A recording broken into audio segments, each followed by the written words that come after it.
So by now you are probably aware that myself and Gary are big proponents of getting your vegetables in, getting your fruit and vegetables in. You know, this whole idea of, 5 fruit and veg per day, that's perfectly fine if you treat that as a minimum. Like, that's the minimum, the bare minimum you should be getting in a day.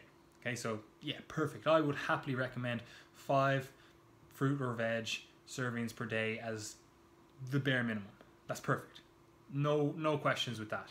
However, if you're looking for optimal and you're looking for the most bang for your buck in terms of actually progressing both your physique, your health, and your performance, I'm going to be bumping those numbers way up to somewhere in that kind of 10 to 15 servings range.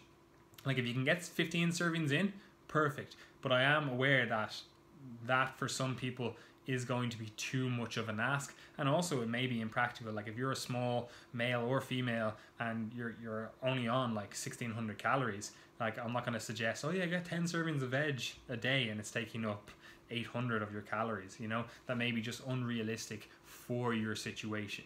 But the vast majority of people will do better when they increase their overall veg and fruit consumption. And a question we kind of get in a lot is, how do we prepare this? Is this method good? What about this? Should I steam it? Is frying it okay?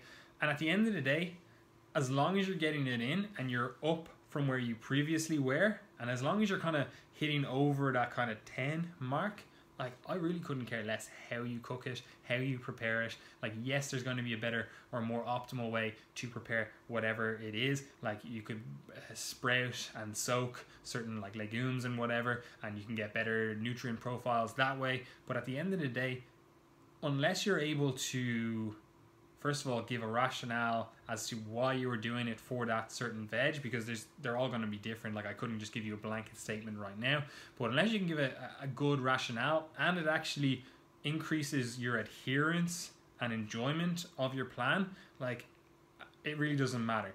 If you, like, I cook my food in the morning before I go to college, and if you say, oh, you have to steam this, and like, I'm cooking from frozen, which we'll get to in a second, and I'm cooking from frozen, that's going to take me 20-30 minutes to defrost that veg and steam it then, so that for me, that's just not going to, like, that's going to increase the time I have to allocate in the morning, which I just don't have, whereas if I can buy maybe some frozen veg and just lash it in on a pan while my meat is cooking or after my meat is cooking or whatever it is, that's going to increase my ability to actually adhere to the program, because I'm actually able to cook the food. Like, I only have a window of like an hour in the morning to get everything I need to do for the entire day done, so for me, it would be impractical, some cooking methods, now again, I could defrost it the night before and everything, but that's a whole other story. So you do have to assess, like, what is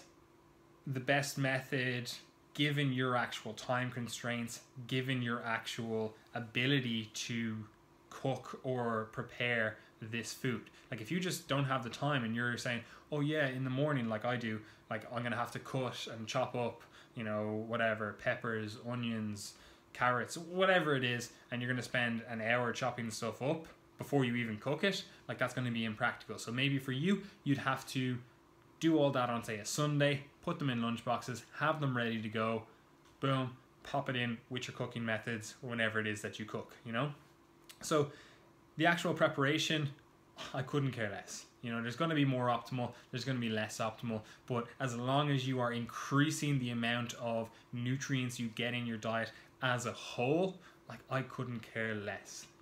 Just get the 10, get the 15 if you can, and consider yourself safe, And I mentioned frozen veg there, and that's what I use generally. Like, obviously I do use a lot of fresh as well, but the majority of my veg is going to come from frozen, and a lot of people question this and kind of go, like, is that okay? Do I have to is it not better if I, prepare everything fresh? And to an extent, yes, if it is truly fresh, 100% I back that. But the majority of the stuff that you get that is fresh is actually been picked 3 to 4 days ago, and every single day or even every single hour, after it's been picked, that nutrient profile goes down. Obviously not the same for every single vegetable or fruit, but for the vast majority, you know, every minute past being picked, that nutrient availability, or sorry, that a nutrient density in that fruit or veg is going down, you know.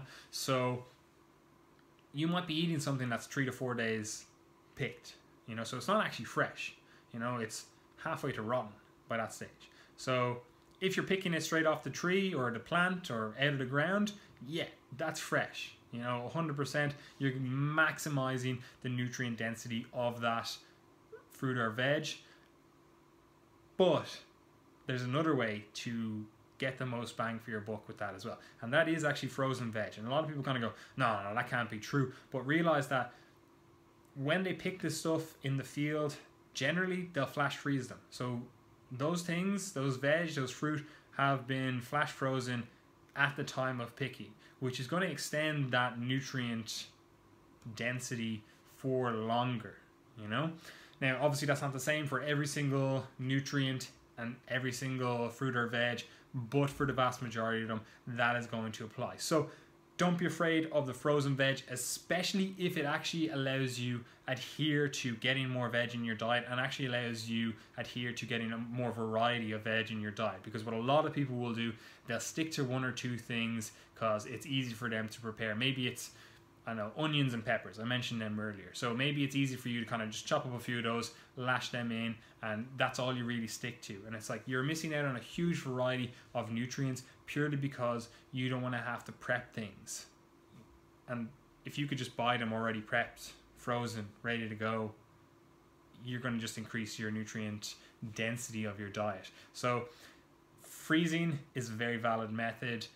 Overall, looking at your fruit and veg intake, identify why you are not getting as much as you possibly could be, or whether there are better preparation methods, both long-term and short-term, that will facilitate you actually getting more nutrients into your diet as a whole. Because that's what it's all about. Again, like perfection just doesn't exist with your diet, but you can have better practices that kind of trend you towards a better diet setup. So don't be afraid of your fruit and veg. Get your 15 servings in per day.